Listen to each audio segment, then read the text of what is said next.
खोल आँख ज़मीं देख, फलक देख, फ़ज़ा देख, मशरक़ से उभरते हुए सूरज को ज़रा देख। इस जलवाए बेपर्दा को पर्दा में छुपा देख, अय्यामे जुदाई के सितम देख, जफ़ा देख। बेताब न हो मारकाए बीमो रजा देख, हैं तेरे तसर्रुफ़ में ये बादल ये घटाएं, ये गुंबद अफलाक ये खामोश फ़िज़ाएं, ये कोह ये सहरा ये समंदर ये हवाएं, थीं पेश नज़र कल तो फ़रिश्तों की अदाएं। आईनाए अय्याम में आज अपनी अदा देख, खोल आँख ज़मीं देख, फलक देख, फ़िज़ा देख। अस्सलामु अलैकुम अज़ीज़ तुलबा, कैसे हैं आप लोग? आँखें खोलें और देखें कि अल्लाह ताला ने इस ज़मीन के अंदर क्या कुछ छुपाया हुआ है। वो मेरा दिलबर, वो मेरा शाहीन, अखी खोल वे, वो देख तो सही अल्लाह सही ज़मीन दे विच क्या कुछ पूरे आले। हाँ जी, क्या कुछ पूरे आले अल्लाह सही। अल्कलाइन अर्थ मैटल दा असां तो को इंट्रोडक्शन देसूं। अल्कलाइन अर्थ मेटल, ज़मीन के अंदर पाई जाने वाली, अर्थ क्रस्ट के अंदर पाई जाने वाली मेटल्स जो अल्कलाइन होती हैं नेचर में, हम इसको उर्दू में कलवी भी कहते हैं। अल्कलाइन अर्थ मेटल को अगर उर्दू में ट्रांसलेट करें तो ये कलवी अर्जी धातें बनती हैं, कि ज़मीन के अंदर पाई जाने वाली अल्कलाइन धातें, क्योंकि इनके ऑक्साइड जो होते हैं और इनके कार्बोनेट जो होते हैं वो बेसिकली बेसिक नेचर रखते हैं। इसी वजह से इनको अल्कलाइन अर्थ मेटल्स कहते हैं। ये alkaline earth metals basically earth crust के अंदर पाई जाती हैं। क्रस्ट वैसे बेसिकली जियोलॉजी में इस्तेमाल होने वाला एक लफ्ज़ है, और हमें वैसे केमिस्ट्री पढ़ने वालों को जियोलॉजी से भी तारुफ़ होना चाहिए। ठीक है जी, अगर जियोलॉजी आती है ना तो इनऑर्गेनिक केमिस्ट्री और इनके मिनरल्स के बारे में ना बहुत कुछ पता लग जाता है अगर जियोलॉजी की टर्म्स आती हैं। क्रस्ट कहते हैं ज़मीन की वैसे पहली तय को, पहली जो तय होती है, और कितने तक होती है ज़मीन की तय, जो पहली 100 किलोमीटर के एरिया तक होती है, तकरीबन 100 किलोमीटर, कमोबेश हो सकती है, तो उसको हम अर्थ क्रस्ट कहते हैं। तो ये मेटल जो है बेसिकली अर्थ क्रस्ट में पाई जाती हैं। तो इनके या तो कार्बोनेट की शक्ल में हासिल हो रही होती हैं, या इसके ऑक्साइड्स की शक्ल में, या सल्फेट्स या फिर सिलिकेट्स की शक्ल में। तो ज़्यादातर इनके कार्बोनेट शुरू में ड्राइव हुए, जैसे कैल्शियम कार्बोनेट है जिसको हम आम जुबान में चूना कहते हैं, उसकी बेसिक नेचर है। तो बेसिक कोई फितरत रखता हो तो हम केमिस्ट्री में उसे अल्कलाइन बोलते हैं। तो इसी वजह से उनका नाम अल्कलाइन अर्थ मेटल्स पड़ गया। ठीक है जी, आज हम थोड़ा सा अल्कलाइन अर्थ मेटल्स का तारुफ करवाएंगे आपको। अल्कलाइन अर्थ मेटल्स में कौन कौन सी मेटल्स आ जाती हैं? उसमें बेरिलियम है, मैग्नीशियम है, कैल्शियम है, स्ट्रॉन्शियम है, बेरियम है, रेडियम है। ये मेटल्स जो कहलाती हैं ये अल्कलाइन अर्थ मेटल्स कहलाती हैं। और अगर इनके वैलेंस शेल की इलेक्ट्रॉनिक कॉन्फ़िगरेशन देखी जाए कि ये सारी एलिमेंट्स का ताल्लुक जो है वो सेकंड ए के साथ है। सेकंड ए के साथ क्यों है? क्योंकि इनके आखिरी शेल के अंदर जो एस ऑर्बिटल है उसके अंदर 2 इलेक्ट्रॉन्स हैं। दूसरे लफ्ज़ों में इलेक्ट्रॉनिक कॉन्फ़िगरेशन जो है वो एस ऑर्बिटल पे एंड हो रही है, और इसके अंदर जो है इसका ताल्लुक एस ब्लॉक एलिमेंट के साथ है एस ऑर्बिटल की वजह से। और सेकंड ए के साथ क्यों है? क्योंकि इसके आखिरी ऑर्बिटल्स के अंदर, सब शेल के अंदर 2 इलेक्ट्रॉन्स पाए जाते हैं। ये दोनों इलेक्ट्रॉन अपने लूज़ कर सकती हैं, और लूज़ करने की वजह से ये positive to oxidation state show करती हैं। ठीक है जी, जर्नल इलेक्ट्रॉनिक कॉन्फ़िगरेशन जो है वो यहाँ पे शो की हुई है। ये आपने फर्स्ट ईयर में भी इलेक्ट्रॉनिक कॉन्फ़िगरेशन पढ़ी थी। ये इनके शुरू में एटॉमिक नंबर हैं 4, बेरिलियम का 4, मैग्नीशियम 12, कैल्शियम 20, स्ट्रॉन्शियम 38 और 56, बेरियम 88, रेडियम। जी जो है ये एटॉमिक नंबर के लिए वर्ड यूज़ किया जाता है, ये अपने मैट्रिक लेवल में भी पढ़ा होगा। अच्छा, ये पूरा टेबल है इनके melting points, boiling point, electronegativity, ionization energy, covalent radius, उनके फ्लेम टेस्ट के हवाले से थोड़ा सा मेल्टिंग पॉइंट के हवाले से अगर आपको थोड़ा तारुफ करवाएं इस टेबल का। अब देखें सबसे ज़्यादा मेल्टिंग पॉइंट बेरिलियम का है, फिर मैग्नीशियम का मेल्टिंग पॉइंट कम हो जाता है, फिर ज़्यादा हो जाता है, फिर कम होना शुरू हो जाता है, यानी कि तरतीब नहीं है मेल्टिंग पॉइंट में, पहले ज़्यादा होता है फिर कम हो जाता है फिर ज़्यादा होना शुरू हो जाता है। एक रीज़न, जर्नल रीज़न अगर हम पढ़ाएं तो हम कहते हैं जी टॉप टू बॉटम आते हुए मेल्टिंग पॉइंट डिक्रीज़ करते हैं, क्योंकि इनके मेटेलिक बॉन्डिंग कमज़ोर हो जाती है टॉप टू बॉटम आते हुए, क्योंकि आइटम का रेडियस जो है बड़ा हो जाता है, वैलेंस शेल पे न्यूक्लियस की गिरफ्त इतनी मजबूत नहीं रहती, तो जिसकी वजह से इनकी जो बाइंडिंग एनर्जीज़ हैं वो भी कमज़ोर हो जाती हैं, इस वजह से इनके मेल्टिंग पॉइंट भी कम हो जाते हैं। ये जर्नल ट्रेंड है, वरना हर जगह ये एक रेगुलर ट्रेंड नहीं कह सकते, जर्नल ट्रेंड कह सकते हैं। रेगुलर तो हम उसका तरतीब से इंक्रीज़ हो रही है या तरतीब से डिक्रीज़ हो रही हो कोई चीज़, तो उसे हम एक ग्रेजुअल ट्रेंड कहते हैं। जर्नल में ये देखा जाता है कि पहले का देखें और आखिर वाले का देखें, पहले वाले का सबसे ज़्यादा, आखिर वाले का सबसे कम है, तो हम जर्नली ट्रेंड में बात कर देते हैं जी टॉप टू बॉटम जो आते हुए मेल्टिंग पॉइंट इनके डिक्रीज़ करते हैं। फिर इनकी इलेक्ट्रोनेगेटिविटी है, इलेक्ट्रोनेगेटिविटी भी डिक्रीज़ करती है टॉप टू बॉटम आते हुए। अब आयोनाइजेशन एनर्जी के हवाले से देखें तो आयोनाइजेशन एनर्जी भी जनरली डिक्रीज़ कर रही है। आयोनाइजेशन एनर्जी डिक्रीज़ होने का मतलब ये है कि अपने वैलेंस शेल के 2 इलेक्ट्रॉन जो हैं वो ईजीली लूज़ करने की टेंडेंसी इंक्रीज़ होती है जब वो टॉप टू बॉटम मूव करते हैं, हम मूव करते हैं तो। ठीक है जी। अच्छा जी, अक्रेंस और इनके मिनरल्स के बारे में हम तारुफ करवाएंगे आज। अल्कलाइन अर्थ मेटल्स में अभी बता दिया हमने, बेरिलियम, मैग्नीशियम, कैल्शियम, स्ट्रोंशियम और बेरियम और रेडियम है। अब इसके अंदर ये सारे के सारे मेटल्स हैं, डेफिनेटली कहते हैं शाइनी लुक देते हैं, सिल्वरी वाइट्स होती हैं और समवट रिएक्टिव होती हैं, लेकिन अल्कली मेटल्स के मुकाबले में कम रिएक्टिव होती हैं, याद रखिएगा इस बारे में। ठीक है जी। और ये अपने वैलेंस शेल अगर स्ट्रक्चरली देखा जाए तो हीलियम के साथ मैच करती हैं, हीलियम के साथ नहीं, हीलियम तो नोबल गैस है, इसका मतलब यह है कि हीलियम के वैलेंस शेल के अंदर जो है वो एस ऑर्बिटल में 2 इलेक्ट्रॉन्स हैं, तो अल्कलाइन अर्थ मेटल्स के भी वैलेंस शेल के अंदर एस ऑर्बिटल में 2 ही इलेक्ट्रॉन्स हैं, तो इसलिए स्ट्रक्चरली हीलियम से इस तरह मैच करती हैं, तो ये अपने 2 इलेक्ट्रॉन इजीली लूज़ कर सकती हैं, इस वजह से +2 ऑक्सीडेशन स्टेट आती है। ये शॉर्ट क्वेश्चन भी आ जाता है पेपर में कि अल्कलाइन अर्थ मेटल्स जो हैं वो +2 ऑक्सीडेशन स्टेट क्यों शो करती हैं, तो इसके हवाले से आपने इसका इलेक्ट्रॉनिक कॉन्फ़िगरेशन बतानी है वैलेंस शेल की, फिर आपने बताना है इसमें कि ये अपने वैलेंस शेल के इलेक्ट्रॉन जो हैं, दोनों इलेक्ट्रॉन ही इजीली लूज़ कर सकती हैं, इस वजह से ये +2 ऑक्सीडेशन स्टेट शो करती हैं, और अपने जितने भी ये कंपाउंड्स बनाएंगी, ख़ासकर जो हेलाइड्स बनाती हैं, मैग्नीशियम क्लोराइड है, कैल्शियम क्लोराइड है, या वहाँ पे +2 ऑक्सीडेशन स्टेट ही शो करती हैं। ठीक है। All the discovered alkaline earth metals in nature, nature में सारे ही पाए जाते हैं डेफिनेटली, रेडियम नहीं पाया जाता, यानी प्रीमोर्डियल एलिमेंट नहीं है, प्रीमोर्डियल यानी शुरू से पाया जाने वाले एलिमेंट नहीं है रेडियम। रेडियम जो है यूरेनियम और थोरियम की डिके से, रेडियो एक्टिव डिके होती है, यूरेनियम जो रेडियो एक्टिव एलिमेंट है, इनकी जब डिके होती है तो इनसे कुछ नए एलिमेंट बनते हैं, तो जो रेडियम भी है जो इस में से पैदा होता है रेडियो एक्टिव डिके की वजह से। ठीक है जी। अब ये नहीं कहते कि इसका रेडियम का अपना कोई वजूद नहीं है, अपना कोई शुरू से कोई वजूद नहीं है, जैसे बेरिलियम है, मैग्नीशियम है, कैल्शियम, ये शुरू से ही एलिमेंट अर्थ क्रस्ट में पाए जाते हैं। जो रेडियम है ये अर्थ क्रस्ट में नहीं पाया जाता इतना, बल्कि यूरेनियम जहाँ पाई जाएगी उसकी डिके की वजह से थोड़ा बहुत वहाँ पे प्रोड्यूस होना शुरू हो जाता है। ठीक है जी। अच्छा जी, अब इनके थोड़ा सा मिनरल्स का तारुफ करवाइए। मिनरल्स में पूरा टेबल है आपकी बुक में, लेकिन हमने थोड़ा सा इनके मिनरल्स को याद करवाने का एक नया तरीका सोचा कि आपको अगर इनकी तस्वीर, इनकी पिक्स दिखाई जाएं तो पिक्स देखने से आपकी दिलचस्पी भी बढ़ जाएगी और आपको ये याद भी इनके मिनरल जल्दी होना शुरू हो जाएंगे। बेरिलियम का एक मिनरल लिखा हुआ टेक्स्ट बुक में, बेराइल। बेराइल जो है कहते हैं मिनरल्स वैसे आमतौर पे कहते हैं जिससे कोई खालिस कंपाउंड को एक्सट्रैक्ट करना हो, वो खुद खालिस शक्ल में नहीं होता, उसके अंदर कई इम्प्योरिटीज़ भी होती हैं। ठीक है जी।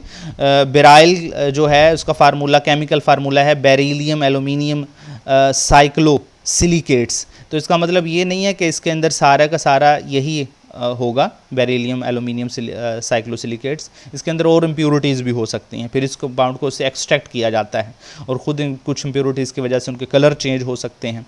ठीक है जी।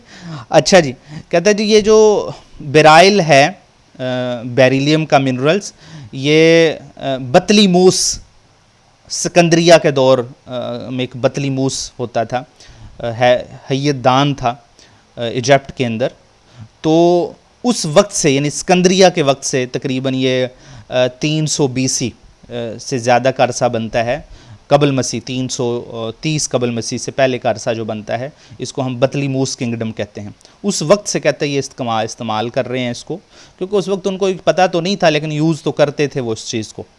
केमिस्ट्री तो बहुत बाद में आना शुरू हुई इन चीज़ों की। Beryl was aluminium silicate, aluminium silicates होता है बेरिलियम के साथ, ठीक है जी। इसको बाद में late was later found in contain then unknown element when in 1797 के अननोन एलिमेंट के तौर पे इसको यहाँ से डिस्कवर किया गया था बेरिलियम को, इसी सिलिकेट से, ठीक है जी। इसका कलर जो है ये ग्रीनिश भी होता है और इसका कलर जो है वो मुख्तलिफ़ तरह के भी हो सकते हैं, रेडिश कलर भी हो सकता है। इससे मुख्तलिफ़ क्या कहते हैं अंगूठियाँ बनाते हैं लोग, इसके ऑर्नामेंटल पीसेस बनाते हैं घरों में रखने के लिए, ठीक है जी, सिर्फ इसकी खूबसूरत लुक की वजह से, ठीक है। मैग्नीशियम के हवाले से बात करें तो मैग्नीशियम के जो मिनरल्स हैं वो एक से ज़्यादा शो किए हुए हैं बुक में। Magnesium was the first produce by the Humphry Davy in England 1808 के अंदर। इसको इलेक्ट्रोलिसिस ऑफ मैग्नीशिया और मर्क्यूरिक ऑक्साइड्स की इलेक्ट्रोलिसिस से वहाँ से जो है डिस्कवर किया गया था, पहली दफ़ा पता लगा था इसमें एक एलिमेंट होता है मैग्नीशियम। तो इसके कुछ मिनरल्स हैं जहाँ से मैग्नीशियम को एक्सट्रैक्ट किया जा सकता है। मैग्नीसाइट है इसका फार्मूला, मैग्नीशियम कार्बोनेट है, और इसमें आयरन, मैंगनीज़, कोबाल्ट, निकल और भी इसके साथ हो सकती हैं इम्प्योरिटीज़ के तौर पे। देखिए ये कुछ इनके कलर चेंज हो सकते हैं, अगर कुछ इम्प्योरिटीज़ किसी में आयरन की इम्प्योरिटीज़ होती हैं, कुछ में आयरन नहीं होता, मैंगनीज़ या निकल होती है, तो फिर उनका कलर वेरी करना शुरू कर देते हैं। कुछ इनके अंगूठियाँ बनाते हैं लोग, लोग पहनना शुरू कर देते हैं इनको अंगूठियों की शक्ल के अंदर, और ये यकीन रखते हैं कि शायद हम ये अंगूठियाँ पहनेंगे मैग्नीशियम कार्बोनेट की और कैल्शियम मैग्नीशियम कार्बोनेट की, तो शायद हमारी किस्मतें संवर जाएंगी। अगर अंगूठियों से किस्मतें संवरने लगे ना तो फिर रोड पे बैठने वाले ही सारी अंगूठियाँ बेचते हैं, वो अपनी किस्मत तो संवार नहीं सकते, और हमें मशवरे दे रहे होते हैं कि आप ये अंगूठी पहन लें, इससे आपकी किस्मत संवर जाएगी। तो फिर यही है कि हम सारे ही हाथ अपनी अंगूठियों से भर लेते हैं, मेहनत करना छोड़ देते हैं, ठीक है जी। पत्थर का वो शहर भी क्या था, शहर के नीचे शहर बसा था, पेड़ भी पत्थर, फूल भी पत्थर, पत्ता पत्ता पत्थर का था, चांद भी पत्थर, झील भी पत्थर, पानी भी पत्थर लगता था, लोग भी सारे पत्थर के थे, रंग भी इनका पत्थर सा था, पत्थर का एक सांप सुनहरा काले पत्थर से लिपटा था, पत्थर की आंधी गलियों में मैं तुझे पत्थर की अंधी गलियों में मैं तुझे साथ लिए फिरता था, गूंगी वादी गूंज उठती थी जब कोई पत्थर गिरता था, गूंगी वादी गूंज उठती थी जब कोई पत्थर गिरता था, ठीक है जी। इसलिए पत्थरों पे यकीन ना किया करें, पत्थरों से किस्मतें नहीं संवरा करती, किस्मत जो है वो अल्लाह ताला ने हमारी लिखी हुई है, वही होगा जो मंजूर खुदा होगा। अच्छा जी, मेहनत ज़रूर करें क्योंकि मेहनत कामयाबी के लिए शर्त है, ज़मानत नहीं है, इसलिए शर्त पूरी किया करें, आप मेहनत किया करें, ठीक है जी। डोलोमाइट नेक्स्ट मैग्नीशियम का जो मिनरल है, डालोमाइट, इसको कैल्शियम मैग्नीशियम कार्बोनेट भी कहा जाता है। आप बुक में calcium carbonate dot magnesium carbonate अलग अलग लिखा हुआ है, इसने कैल्शियम मैग्नीशियम कार्बोनेट ट्वाइस लिख दिया, तो दोनों तरह ठीक है, ठीक है जी। अच्छा जी, ये डोलोस्टोन भी कहा जाता है वैसे इसको ना, पत्थर की तरह इस तरह का नज़र आता है रॉक के साथ, तो इस वजह से वो स्टोन के नाम पे इसका नाम रखे हैं। तो सारे ही पत्थर वैसे इनके कलर मुख्तलिफ होते हैं कुछ इम्प्योरिटीज़ की वजह से। अच्छा जी, नेक्स्ट इसका है कार्नालाइट। कार्नालाइट बड़ा खूबसूरत कलर का पत्थर होता है, मिनरल हम उसे कहते हैं, हम आम ज़ुबान में पत्थर कहते हैं इसलिए पत्थर इस्तेमाल कर रहा हूँ, वैसे हम केमिस्ट्री की ज़ुबान में मिनरल्स कहेंगे। कार्नालाइट ये मैग्नीशियम और कैल्शियम और एक हैलोजन क्लोरीन का मिनरल है। तो ये मुख्तलिफ़ कलर में होता है, येलो कलर में भी होता है, वाइट कलर में भी होता है, रेडिश कलर में भी होता है। आपने ऐसे ओरिजिनल इस तरह के पत्थर देखे भी होंगे, इसमें वैसे प्लास्टिक के भी होते हैं, वैसे ओरिजिनल जो होते हैं वो इस तरह के होते हैं। अच्छा जी, एप्सम साल्ट। एप्सम साल्ट ये मैग्नीशियम सल्फेट होता है, ये भी मैग्नीशियम का मिनरल है, मैग्नीशियम सल्फेट .7H2O इसका केमिकल फार्मूला है। एप्सम साल्ट की शक्ल जो है आप देखें बड़ी ग्रैनुलर चीनी की तरह वाइट क्रिस्टलाइन होते हैं। पहले ज़मानों में इसको एज ए बाथ साल्ट के तौर पे इस्तेमाल करवाया जाता था। ट्रेडिशनल यूजेस होते थे, हाउस होल्ड केमिकल्स था। जब साबुन नहीं हुआ करता था तब इस एप्सम साल्ट को इस्तेमाल करते थे नहाने के लिए। और वैसे आजकल भी कहीं पे इस्तेमाल होता है, ये इस्तेमाल करवाया जाता है कहीं मसल्स स्ट्रेच हो जाएं और मसल्स के अंदर दर्द हो रहा हो तो उसमें एप्सम साल्ट पानी में डाल के गर्म करके बॉयल पानी से, वो गर्म पानी से तो नहा लेते हैं लोग। तो इसको इस्तेमाल करवाया जाता है ट्रेडिशनली। तो आज भी यूज़ होता है एप्सम साल्ट घरों के अंदर कहीं कहीं पे, जिनको पता है कि इस पर्पज़ के लिए किसी ज़माने में इस्तेमाल किया जाता था जी। नेक्स्ट है सोप स्टोन। ये भी मैग्नीशियम का ही एक मिनरल है। मैग्नीशियम सिलिकेट्स होता है, ये बड़े खूबसूरत कलर में होते हैं। कुछ मार्बल्स इसकी बनती हैं, ये देख लें आप किचन में, ऐसी आपने ग्रीन कलर की मार्बल लगी हुई देखी होंगी। तो ये सोप स्टोन है बेसिकली। और इसके अलावा सोप स्टोन जो है ये टैल्क के तौर पे भी इस्तेमाल होता है। इन्हीं जो पाउडर बनाए जाते हैं और पाउडर घरों में इस्तेमाल करते हैं, टैल्क पाउडर उन्हें कहा जाता है, वहाँ ग्राइंड करके पीस के उनको इस्तेमाल करवाते हैं। अच्छा जी, ये जो है ये which is the type of metamorphic rocks. Metamorphic rocks किसको कहते हैं? मेटामॉर्फिक रॉक्स ऐसी रॉक्स होती हैं जो टाइटैनिक प्लेट्स की टकराने की वजह से जो है वो बनती हैं। टाइटैनिक प्लेट्स जो हैं वो कहा जाता है जी लिथोस्फीयर। अर्थ क्रस्ट 100 किलोमीटर तक है, 100 किलोमीटर से नीचे जो है वो 100 से लेकर 700 किलोमीटर तक लिथोस्फीयर। लिथोस्फीयर में के अंदर कुछ प्लेट्स हैं। साइंटिस्ट का एक नज़रिया है कि वो प्लेट्स मूव करती रहती हैं लिथोस्फीयर के अंदर। वो जो प्लेट्स करती हैं, टकराती हैं, वो हाई टेम्परेचर और प्रेशर की वजह से जो है एक रॉक किसी दूसरी रॉक में चेंज होना शुरू हो जाती है। इसको मेटामॉर्फिज्म कहते हैं बेसिकली। तो उसकी वजह से जो वो कहता है जी ये सोप स्टोन पैदा होता है इस शक्ल के अंदर। इसको फिर पीस के इसको टैल्कम पाउडर में भी इस्तेमाल किया जाता है। और कुछ इम्प्योरिटीज़ की वजह से ये क्रिस्टलाइन फॉर्म में आ जाता है। बड़े खूबसूरत कलर होते हैं, जिसको घरों में आमतौर पे मार्बल्स के तौर पे भी इस्तेमाल किया जाता है। एस्बेस्टॉस, ये भी मैग्नीशियम का मिनरल्स है। कैल्शियम मैग्नीशियम से सिलिकेट्स इसको कहेंगे। इसको भी आमतौर पे Johnson baby lotions, baby powder के अंदर आपने पाउडर शक्ल में देखा, इसमें एस्बेस्टॉस डालते हैं। वैसे पाबंदी है, नहीं डालना चाहिए। आपने केमिस्ट्री के लैब्स के अंदर वायर गाज देखे होंगे, उनके सेंटर में वाइट कलर का एक पाउडर सा लगा होता है, स्लरी सी लगी होती है। ये हीट रेजिस्टेंट होता है। घरों में हीटर जलाए जाते हैं, हीटरों के ऊपर एक प्लेट लगी होती है, तो वो भी एस्बेस्टॉस की होती है। एस्बेस्टॉस को पहले बहुत इस्तेमाल किया जाता था, बिल्डिंग्स मटेरियल के अंदर इस्तेमाल किया जाता था, बिल्डिंगें खड़ी करने में इस्तेमाल करते थे इसको। इसका लुक बड़ा अच्छा खूबसूरत आता था वाइट कलर का। तो लेकिन अब तकरीबन 70 से ज़्यादा ममालिक में एस्बेस्टॉस पे पाबंदी लगाई हुई है कि वहाँ बिल्डिंग मटेरियल के लिए या किसी भी चीज़ में, पाउडर वगैरह में जो है वो एस्बेस्टॉस इस्तेमाल नहीं करना, क्योंकि इसके अंदर जो है वो माइक्रोस्कोपिक फिब्रल्स होते हैं एस्बेस्टॉस के अंदर।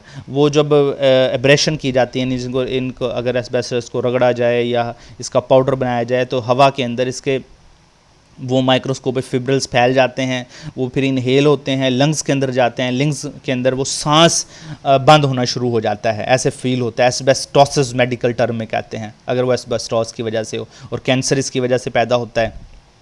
ठीक है जी, हैज़र्ड्स है, इसलिए जॉनसन बेबी पाउडर के अंदर ये थोड़ा बहुत मिलाते थे। अब भी शायद हमारे पाकिस्तान में तो पाबंदी ऐसी ही लगती है, इतनी ज़्यादा नहीं है, तो इस वजह से वो यहाँ पे कर जाते हैं। लेकिन मिलाना नहीं चाहिए, इसकी वजह से नुकसान है, सेहत के लिए हैज़र्ड्स है। इसलिए 70 से ज़्यादा ममालिक ने इस पे पाबंदी लगा दी है। पाकिस्तान वैसे उसमें नहीं है जिन पे भी पाबंदी वैसे लगी हुई है एस्बेस्टॉस के यूज़ पे। ठीक है जी। अच्छा जी, कैल्शियम के मिनरल्स की बात करें, इसमें कैल्साइट है। कैल्साइट में सबसे इब्तदाई मिनरल लाइमस्टोन, कैल्शियम कार्बोनेट है। कैल्शियम कार्बोनेट के और भी पॉलीमार्फ्स होते हैं, ठीक है जी, मुख्तलिफ कलर के, जैसे ग्रीन कलर में भी हैं, इस कलर में जैसे क्रिस्टलाइन फॉर्म में होता है अगर लाइमस्टोन, चूना जिसे हम चूने का पत्थर कहते हैं, बड़ा खूबसूरत क्रिस्टल बनते हैं, इस फॉर्म में भी होता है। इसको आमतौर पे आपने कई जगह पे पत्थरों को देखा होगा, अंगूठियों में भी जड़ लेते हैं लोग इसको। ठीक है जी। ये कैल्शियम कार्बोनेट जो है ये बहुत बड़ा सोर्स है कैल्शियम का। अच्छा जी, जिप्सम ये भी कैल्शियम का मिनरल्स है, कैल्शियम कार्बोनेट। जिप्सम वैसे जिप्स से है, ये ग्रीक वर्ड है। जिप्स का मतलब होता है प्लास्टर, इस वजह से जिप्सम को प्लास्टर ऑफ पेरिस भी कहते हैं। आपने प्लास्टर ऑफ पेरिस की छतें देखी होंगी। प्लास्टर ऑफ पेरिस को खूबसूरती के लिए, सीलिंग के लिए इस्तेमाल करवाया जाता है। प्लास्टर ऑफ पेरिस को स्कल्पचरिंग के इस्तेमाल करते हैं, इसके लिए मुजस्समा साजी पहले बहुत वक्तों में पहले जब एंशियंट इजिप्ट था, यानी कि फ़िरौन का दौर हुआ करता था, तो वो मुजस्मे बनवाया करते थे मुख्तलिफ़ जानवरों के, बादशाहों के। तो उस वक्त ये मुजस्मे प्लास्टर ऑफ पेरिस के बनाते थे, ठीक है जी। और रोमन अम्पायर जो गुज़रा है, ये बहुत पुरानी बातें हैं, हज़ारों साल पहले की, यानी तब से ये जिप्सम इस्तेमाल हो रहा है। लेकिन ज़्यादातर ये मुजस्मा साजी में इस्तेमाल होता था, बिल्डिंग मटेरियल के तौर पे इस्तेमाल होता था। अगर ये जिप्सम जो क्रिस्टलाइज फार्म में हो तो इस तरह वाइट सेलिनाइट फार्म के अंदर इसके क्रिस्टल बनते हैं, ठीक है जी। तो जिप्सम जो है ये मुजस्मा साजी में इस्तेमाल होता है, ब्लैक बोर्ड बनाने के लिए इस्तेमाल होता है, चाक बना लेते हैं, इसका ड्राई वॉल्स बनाने के लिए भी इस्तेमाल किया जाता है, प्लास्टर ऑफ पेरिस को और इस्तेमाल किया जाता है आमतौर पे प्लास्टर बाइंडिंग के अंदर भी इस्तेमाल करते हैं इसके अंदर, ठीक है। ये जिप्सम मुख्तलिफ़ जगह में इस्तेमाल हो रहा होता है। तो ये चीज़ें हमें याद रहनी चाहिए। अगर आप यहाँ आपने देख ली ये चीज़ें देख ली हैं ना मुख्तलिफ, तो अब आपको इनके फार्मूले भी जल्दी याद हो जाएंगे। कैल्शियम कार्बोनेट .2H2O इसका फार्मूला है, जिप्सम क्या होती है और कहाँ कहाँ इस्तेमाल होती है। अगर आपके ज़हन में अगर आप थोड़ा सा ध्यान से इन चीज़ों को देखें, अपने इर्द गिर्द देखें, तो केमिस्ट्री हर जगह इन्वॉल्व होती हुई आपको नज़र आएगी और बड़ी खूबसूरत लगेगी, रंगीन केमिस्ट्री है माशाल्लाह, ठीक है जी। वैसे अगर आप क्रैमिंग करते रहें, रट्टे लगाते रहें, तो फिर चीज़ें जब दिलचस्पी ना हो चीज़ों के अंदर, तो वो चीज़ें भी आपके पास नहीं आती। जब आप केमिस्ट्री के साथ दिलचस्पी नहीं लेंगे, केमिस्ट्री भी आपसे कोई दिलचस्पी नहीं रखेगी। अच्छा जी, फ्लोराइड बहुत ही खूबसूरत मिनरल है कैल्शियम का, कैल्शियम फ्लोराइड कहते हैं इसको आमतौर पर फ्लोराइड कहा जाता है। इसके मुख्तलिफ़ कलर होते हैं। ये इसको हम रेनबो फ्लोराइड कहते हैं, रेनबो की तरह मुख्तलिफ़ कलर पट्टियाँ बनी होती हैं। ग्रीन कलर में भी होता है, लाइट ग्रीन कलर में, इस कलर में भी इसके पत्थर होते हैं, ठीक है जी। ये ज़्यादातर लेपिड्रीज यूजेस हैं। लेपिड्री मतलब है घरों में खूबसूरती के लिए इसके क्या कहते हैं, डेकोरेशन पीसेस बना लिए जाते हैं, तो उसके तौर पे इसको इस्तेमाल किया जाता है फ्लोराइड्स को। सबसे खूबसूरत वैसे मुझे ये फ्लोराइड लगा अपनी शक्ल के हवाले से जी। फास्फराइट ये भी कैल्शियम का मिनरल है, कैल्शियम फास्फेट, और ये रॉ इस्तेमाल किया जाता है। इसको फर्टिलाइज़र वाले भी इस्तेमाल करते हैं बहुत ज़्यादा। इसको 44 to 20% इसके अंदर फास्फोरस होता है, और DAP जिसमें फास्फेट भी होता है ना, तो इसके अंदर फास्फेट रॉक्स डाली जाती है बेसिकली। तो ये फास्फेट, कैल्शियम फास्फराइड का फार्मूला कैल्शियम फास्फेट होता है। तो ये बहुत बड़ा सोर्स है कैल्शियम का भी और फास्फेट का भी, और ये बहुत ज़्यादा कमर्शियल तौर पे इस्तेमाल फर्टिलाइज़र में इस्तेमाल किया जाता है कमर्शियली इसको, फास्फराइड को। अच्छा जी, स्ट्रॉन्शियम का एक मिनरल आपको पता है, स्ट्रॉन्शियम कार्बोनेट। स्ट्रॉन्शियम कार्बोनेट बड़े खूबसूरत इसके क्रिस्टल होते हैं मुख्तलिफ़ कलर में, और इसको भी अंगूठियों में जड़ा जाता है, और इसको भी खूबसूरती ऑर्नामेंटल के तौर पे इस्तेमाल किया जाता है, ठीक है जी। और लेकिन इतनी इसकी आम कॉमन नहीं है इसके जो मिनरल्स हैं, मुख्तलिफ़ मुल्कों में पाए जाते हैं। इसको सबसे पहले स्कॉटलैंड के अंदर से निकाला गया था। इसकी वहाँ पे जो जगह थी स्ट्रॉन्टियंस, तो वहाँ से इसका नाम स्ट्रॉन्टियोनाइट रख दिया गया। वहाँ से फिर स्ट्रॉन्शियम इसका नाम रखा गया, एलिमेंट्स का नाम, क्योंकि इसको स्ट्रॉन्शियम कार्बोनेट से निकाला गया था। स्ट्रॉन्शियम कार्बोनेट कहाँ से निकाली गई थी? स्कॉटलैंड में एक जगह है स्ट्रॉन्टियंस, तो वहाँ से इसको पहली दफ़ा डिस्कवर किया गया था, ठीक है जी। अच्छा जी, अब मुझे आपने कमेंट्स में ये बताना है कि आपको सबसे अच्छा कौन सा मिनरल लगा। जैसे मैंने बताया कि मुझे फ्लोराइड बहुत अच्छा लगा, आपको कौन सा लगा आप हमें बताइएगा और कमेंट्स कीजिएगा। नेक्स्ट वीडियो के लिए इंतज़ार कीजिएगा। कल हम फिर दोबारा अल्कलाइन अर्थ मेटल्स की फ़िज़िकल और केमिकल प्रॉपर्टीज़ के साथ दोबारा आपसे मिलेंगे। कल तक के लिए इजाज़त दीजिए। अल्लाह हाफ़िज़।